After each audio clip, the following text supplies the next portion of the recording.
예수께서 비유로 그들에게 말씀하시되 한 사람이 포도원을 만들어 산 울타리로 두르고 즙자는 틀을 만들고 망대를 지어서 농부들에게 세로 주고 타국에 갔더니 때가 이름에 농부들에게 포도원 소출 얼마를 받으려고 한 종을 보내니 그들이 종을 잡아 심히 때리고 거저 보내었거늘 다시 다른 종을 보내니 그의 머리에 상처를 내고 능욕하였거늘 또 다른 종을 보내니 그들이 그를 죽이고 또 그 외 많은 종들도 더러는 때리고 더러는 죽인지라.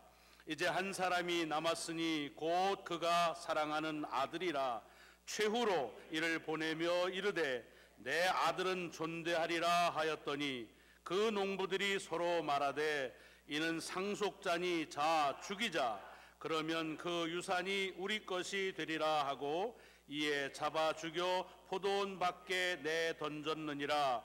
포도원 주인이 어떻게 하겠느냐? 와서 그 농부들을 진멸하고 포도원을 다른 사람들에게 주리라. 너희가 성경에 건축자들이 버린 돌이 모퉁이의 머릿돌이 되었나니 이것은 주로 말미암아 된 것이요 우리 눈에 놀랍도다 함을 읽어보지도 못하였느냐 하시니라. 그들이 예수의 이 비유가 자기들을 가리켜 말씀하신 줄 알고 잡고자 하되 무리를 두려워하여 예수를 두고 가니라. 아멘. 아멘. 오늘 봉독한 말씀 여러분의 한 주간 또 특별 6월 한 달 동안 능력으로 함께 하시기를 주의 이름으로 축원합니다.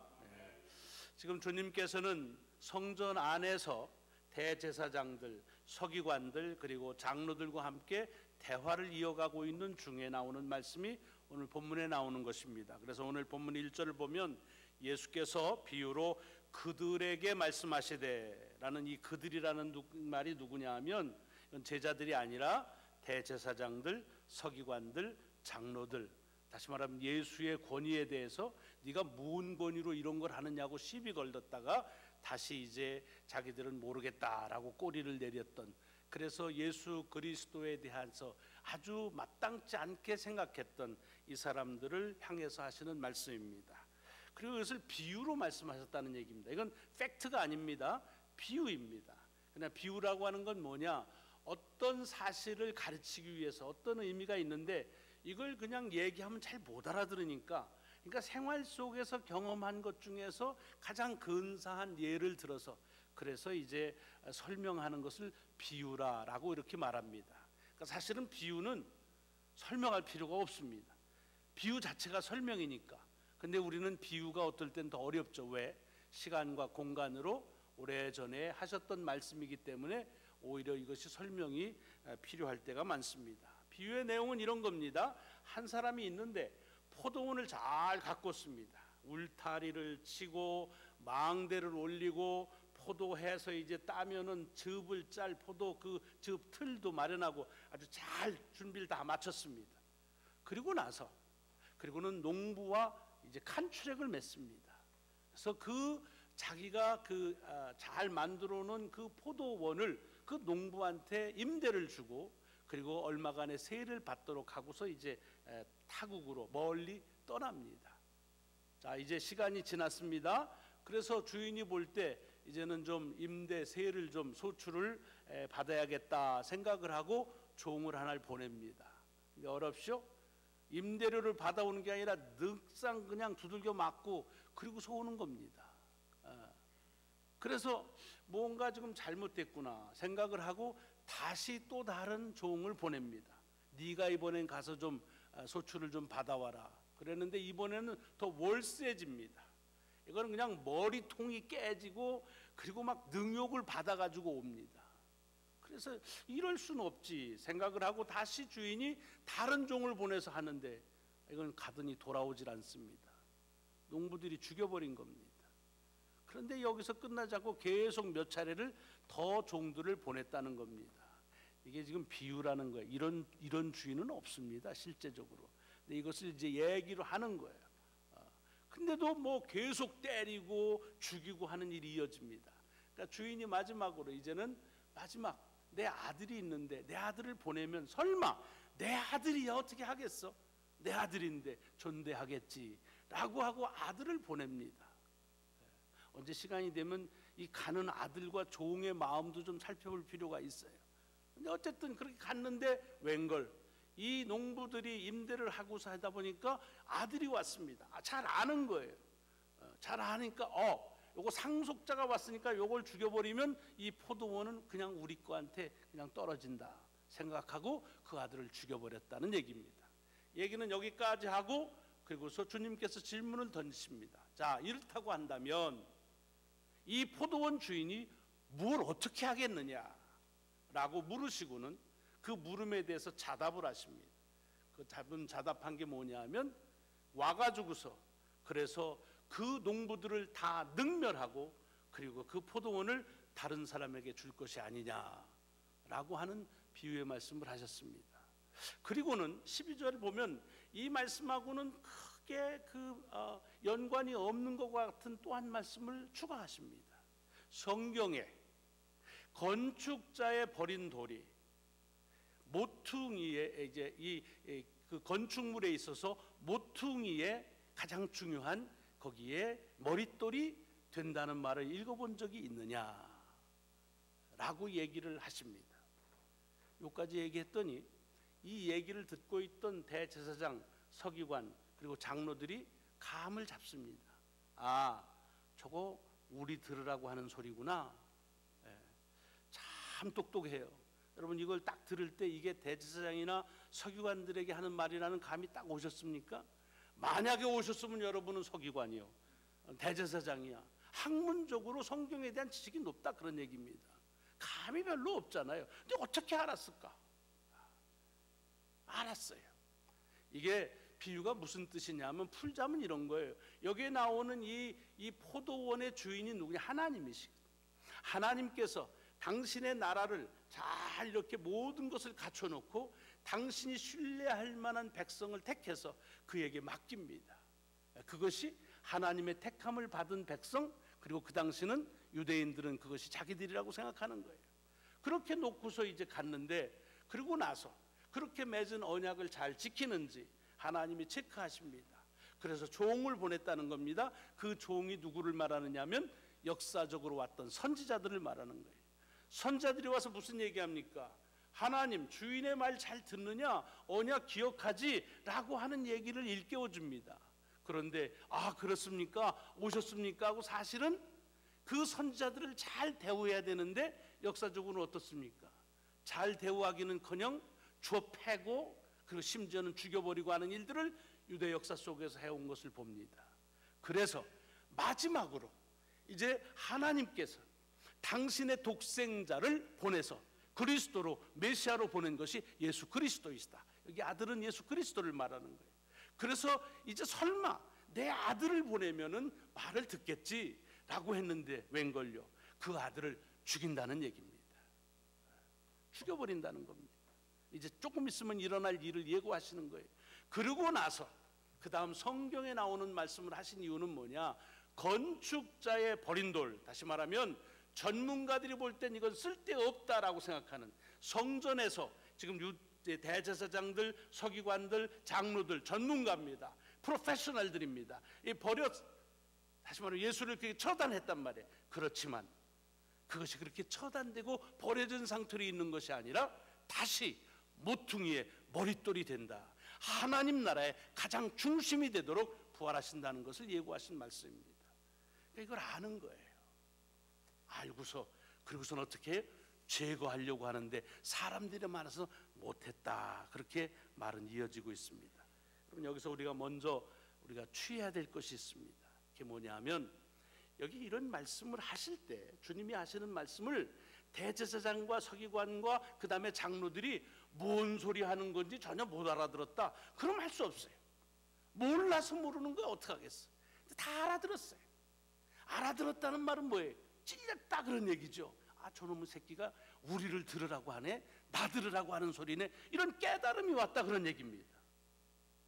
여러분 말씀을 듣다가 그 말씀이 나를 위한 말씀이라고 깨닫는 건요 은혜예요. 은혜라니까. 안 믿어져요? 은혜예요. 그러니까 그럴 때 어떻게 반응해야 돼? 그럼 성경에 보면 딱 둘로 나눠져요. 대표적인 게 사도행전에 보면 2장에 베드로가 예수가 그리스도라는 사실을 주장할 때 그때 많은 사람들이 뭐냐면 마음에 찔렸어요. 그래서 뭐라고 우리가 어떻게 해야 되느냐라고 하고 회개하고 세례받으라고 할 때 회개하고 세례받아서 새로운 삶을 시작합니다. 그게 마땅한 거예요. 그런데 7장에 보면 스데반이 그 베드로가 한 설교와 똑같은 설교를 합니다. 그랬더니 그때 그 스데반의 설교를 들었던 사람들 뭐냐면 아주 저거 봐라, 마음에 찔렸는데 이를 갈며, 그렇게 돼 있습니다. 나들으라고 하는 소리지 아주 저게 그냥 완전히 그냥 이제는 아주 나를 까는구나 하고서는 저를 죽여버렸다고 돼 있습니다. 여러분, 이건요 초대교회만 일어난 말씀에 대한 반응이 아니에요. 지금 이미 여기 본문 속에서 있었고 우리도 여전히 일어나는 일입니다. 제가 여러 차례 말씀드렸지만 다시 말씀드립니다. 목사가 말씀을 준비하면서 제 경험에는 어떤 특정한 사람을 생각하고 말씀 준비하지 않습니다. 죄송합니다. 제가 말씀을 준비하는데 주종식 집사님, 전도사님이 딱 생각해서 이번 주는 주종식 전도사님을 위해서, 그런 일은 없습니다. 쏘리. 그래요. 여러분들도 마찬가지예요. 제가 우리 교회 30년 목회하면서 제가 얘기했죠. 딱 한 번 있었습니다. 1997년 6월달 어느 주일인지 기억이 지금 안 나지만 그때입니다. 그때 58년 개띠였던 곽희동 집사라고 있었습니다. 39에 절명했습니다. 공인 회계사였습니다. 그래서 그분이 우리 교회 재정 업무에 틀을 마련했습니다. 그분 전에 했을 땐 구역회까지만 재정보고가 있고 그 다음은 없었어요. 제가 와서 보니까 재정보고가 중간에 없어. 근데 그 곽기동 집사가 하면서 일전도 안 틀리고, 어느 날은 병원에 입원했는데 갔더니 조지 워싱턴 병원에 입원해가지고선 교회 장부 가지고 그거를 보거든. 이전이 틀리는 걸 찾아낸다는 거예요. 그게 신실한 친구입니다. 그런데 불치의 병에 걸린 거예요. 그래서 얼마나 가슴이 답답한지 6월 달이에요. 토요일 날 전화를 하다가 내가 뭘 해주랴, 뭘 해줬으면 좋겠어, 뭐 해줄 수 있는 게 없어요. 그랬더니 짜장면이 먹고 싶대요. 그래서 지금은 없어진 무슨 반점에 저기 아니 저 대성관인가 거기 또 뭐 식당 이름들은 또 잘 알아. 거기 가서 둘이서 짜장면을 먹었어요. 짜장면을 먹었다고. 그러고 왔는데 주일 준비, 설교 준비를 해야 되는데 설교 준비를 할 수가 없어요. 곽 집사가 생각이 나서. 그래서 대놓고 그날 주일은 곽 집사를 위한 말씀을 준비해서 선포한 적이 한 번 있습니다. 한 번 있어요. 그 다음에는 없어요. 근데 보면은 가끔씩 여러분들도 그런 얘기죠. 오늘 목사님 설교는 저들으라고 하는 소리예요. 반응이 둘로 나눠. 그래서 은혜가 됐대요 라고 하는 사람이 있고, 제가 목회 30년 하면서 딱 한 분 봤어요. 한 몇 년 전이야. 지금은 안 나오세요. 아주 저를 까시는군요 이렇게 얘기하고 가신 분 계세요. 말씀을 알아들었으면 그게 은혜예요. 이 대제사장, 서기관, 장로들 구원의 기회가 없었던 것이 아니에요. 알아들었어요. 그런데 이를 간 거예요. 죽이려고 한 거예요. 여러분, 사단은 지금도 그렇게 역사해요. 그러니까 주의 말씀이 선포될 때 오늘 말씀은 나를 위한 말씀이다라고 생각하면 감사한금 듬뿍 하시라고, 뭐 100불 공 하나 더 써요. 왜? 어떻게 하나님께서 그렇게 랜덤으로 준비한 말씀이 나를 위한 말씀으로 나를 깨우치느냐, 이거예요. 은혜입니다. 오늘 여기 주님께서 이 땅에 왜 오셨는지에 대한 말씀을 하시는 거예요. 하나님께서 이 세상의 모든 것들을 당신의 나라로 이루시기 위해 준비하고 그 책임을 사랑하는 백성들을 택해서 맡겼단 말이죠. 그런데 어떻게 돼요? 맡기고 나서 그 책임을 잘 감당하는지, 언약한 것은 잘 지키는지, 그것을 체크한 겁니다. 오늘 본문을 잘 보시면 여기 주인이 세를 받기 위해서 종을 보냈다고 그러는데, 세 안 받으면 못 살 것 같아서 그래서 보낸 거 아닙니다. 세 안 받으면 못 살 것 같으면 첫 판에 벌써 끝났어요. 세 안 주고 때립디다. 그래? 그리고서 단반에 달려가서 그냥 제껴버리고 말지요. 그걸 뭘 두 번, 세 번. 여러분, 이게 무슨 세 못 받아서 안 달란 주인으로 생각하시면 안 돼요. 이 주인은 그 세를 안 받아도 살 사람이에요. 그러니까 타국으로 가서 임대를 주는 거지요. 이걸 잘 보셔야 돼요. 그렇죠? 그러니까 오늘 본문 속에서 우리에게 중요한 것은 이 포도원의 주인이 어떤 기대를 가지고 있느냐, 어떤 마음을 가지고서 지금 이 일을 우리에게 이렇게 전파하고 있는지, 그 하나님의 마음, 하나님의 기대를 알아야 될 필요가 있다는 얘기입니다. 다시 말씀드립니다. 지금 이렇게 종을 보내도 계속해서 그 약속을 지키지 않는 그에게 아들을 보내면서까지 그렇게 하는 이유는 뭐냐? 돈 때문에 그러는 거 아니에요. 뭐 때문에요? 그 백성과 더불어 맺은 그 언약 때문에, 그들을 신뢰하는 그것을 그대로 지키고 싶은 마음, 그들을 믿고 싶은 그 마음을 주인은 떨쳐버릴 수가 없는 거예요. 그래서 마지막까지 설마 저들이 나를 버리진 않겠지, 그 신뢰를 다시 회복하겠지 하는 그 마음을 기다리고 있는, 그것이 농부의 마음이요 농부의 기대입니다. 이거를 지금 하나님의 마음, 하나님의 우리를 향한 기대하는 마음으로 지금 선포하시는 거예요. 여러분 생각해 보세요. 우리가 이 세상을 살아가는 것도요, 사실은 하나님께서 내가 살 수 있는 모든 것을 마련해 주시고 우리한테 맡기신 거 아닙니까? 그렇지 않아요? 뭔 소리요? 이민 올 때 뭐 하나님이 뭐 교회를 통해서 나한테 100불을 줬어, 뭘 했어, 이런 소리 하면 큰일 나요. 내가 살아가는 생명부터 해서 내가 호흡할 수 있는 것, 내가 살아갈 수 있는 모든 것들을 하나님은 우리에게 다 준비했습니다. 여기 포도원 주인이 포도원을 운영할 수 있는 모든 것들을 다 필요한 것을 갖추고, 그리고서 그 자기가 신뢰하는 백성들에게, 그 사람, 그 농부들에게 위임한 것처럼 똑같습니다. 그렇지 않아요? 그런데 우리는 어떡하냐 이거예요.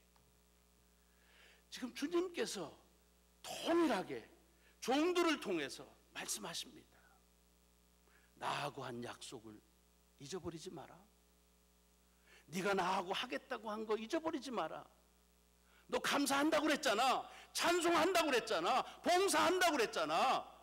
여러분 오해하시면 안 돼요. 줄기차게 이것이 나오는 것은 주님이 무슨 우리 돈이 궁색해서 하는 거 아닙니다. 일할 수 없어서 일꾼 부르는 거 아니에요. 제가 말씀드렸죠. 2000년 기독교 역사에 사역자가 없어서 하나님의 사역을 못한 적은 한 번도 없어요. 하나님께 드려지는 물질이 부족해서 이 교회가 망한 적은 한 번도 없습니다. 오해하시면 안 돼요. 그런데 왜 우리를 부르시느냐 이거예요. 우리를 믿기 때문에 그런 거예요. 우리를 처음 부르고 그 믿었던 그 마음을 지금도 가지고 있으라. 그 마음을 다시 회복하는 것을 기다리시는 거죠. 그래서 계속 말씀하시는 거예요. 네? 지금도 말씀하시는 거예요. 기다리시는 거라니까요. 제발 좀 나하고 한 약속 좀 지켜라. 그리고 그 마지막 최후라고 그랬어요. 마지막에 자기 아들을 보내신 게 예수 그리스도 아닙니까? 그래서 우리가 예수 그리스도를 믿어야 되는 이유가 여기 있어요. 안 믿어요? 그럼 어떻게 돼요? 심판이에요. 그 다음은 능멸당한다니까요. 여러분 이거는 세 안 냈기 때문에 쫓겨나는 게 아닙니다. 일 못해서 무슨 그래가지고서 수미양가 가 받아가지고서 낙지하는 게 아닙니다. 뭐를 지금 잃어버리는 거예요? 신뢰를 잃어버린 거예요. 하나님이 우리를 믿으시는 그 믿음을 잃어버렸을 때 그것은 답이 없는 거예요. 오해하지 마세요. 오해하지 마세요. 교회가요 인원수 죽어서 망한 교회 없어요. 유럽의 교회 천만의 말씀. 여러분 유럽의 교회가 지금 망한다고 생각하세요? 아닙니다. 유럽은 교회의 어떤 구조를 가지고 있는 것들을 정리하시고 이제 복음의 새로운 시작이 된 것이에요. 미국 교회도 그렇게 될 겁니다. 한국 교회 마찬가지예요. 중국 교회 이미 시작됐잖아요. 왜 박해가 옵니까? 거기서 온 중국 목사가 얘기해요. 하나님께서 우리 중국 교회를 퓨리파잉 하는 것이다. 그렇게 얘기해요. 능멸한다니까요. 오늘 본문의 말씀이 그거예요. 혹시 여러분들이 찔끔하세요? 찔끔하면 나보고 요시 나를 그렇게 얘기해? 아주 그냥 요새 목사님들이 그냥 강단에서 그냥 못하는 말이 없어. 그렇게 생각하지 마세요. 그렇게 생각하지 마세요. 오늘 내게 깨달음과 찔림을 주셨다면 이것이 여러분들을 향한 주님의 마지막 배려인지 모릅니다. 하나님 앞에 감사한다고 했잖아요. 그럼 감사해야지. 왜 떼어먹어요? 하나님 앞에 시간 보낸다고 했잖아요. 그러면 시간을 써야지. 왜 다른 데 가서 시간을 써요? 하나님이 일하겠다고 했잖아요. 그러면 해야지요. 이번 제가 수양에 가서 좀 그 말씀 드렸어요. 왜? 제가 은퇴 얼마 안 남았어요. 근데 이 말씀을 할 시간이 많지 않아요. 근데 여러분들에게 다시 하나님의 본래적인 것들을 믿게 하는 게 있잖아요. 그래야 나도 주님 앞에 가서 뭐 할 얘기가 있잖아요. 김옥종 권사를 보세요. 나하고 같이 신앙생활 했다니까요. 배인수 권사를 보세요 좀. 아 이게 뭐 그러면 내가 뭐 했는지 알 거 아니에요. 그렇게 얘기할 수 있어야 되지 않아요. 아니 나를 위해서 하라는 거 아니에요. 시간이 급하다는 얘기입니다. 오늘 본문에 있는 말씀 저들은 알아들었어요. 알아들었는데 그런데 듣기 싫어서 죽이려고 해요.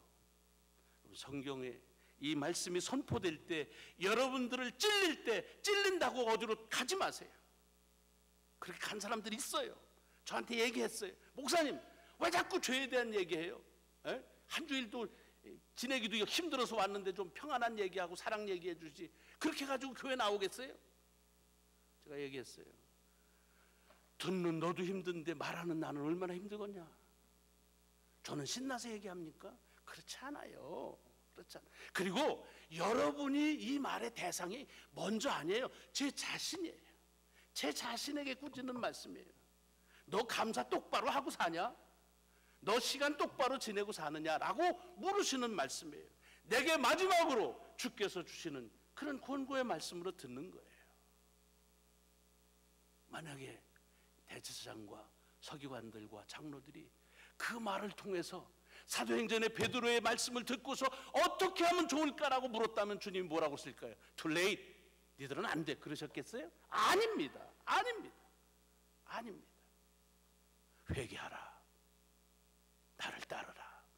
분명히 말씀하셨겠죠. 그리고 그들은 이 땅에서 오랫동안 살아왔던 삶의 목적과 방향을 다시 회복했겠지요. 오늘 컨포메이션 합니다. 컨폼 다시 확증하는 거예요. 뭘? 우리의 믿음을 다질 견자 믿을 신자 믿음을 다시 하는 거예요. 여러분 이 시간에 다시 한번 확증하세요. 내 삶은 내가 이루는 게 아니라 하나님이 모든 필요한 것을 준비하시고 내게 위임하셨다. 믿음을 다시 마세요. 하나님은 지금도 우리로 하여금 하나님의 말씀대로 살고 있는지를 계속해서 물으신다. 그 믿음을 다짐하셔야 돼요. 그리고 하나님께서 바라시는 것은 우리의 하찮은 얼마 동안의 액수나 시간의 따위가 아니라 하나님이 믿으시는 그 믿음에 대해서 실망하지 않도록 예수 그리스도를 통해서 우리에게 다시 보여주신 이 신앙이 컨폼 되어지는, 다시 한번 단단하게 다져지는 그런 귀한 날 되시기를 주의 이름으로 축원합니다. 기도하시겠습니다.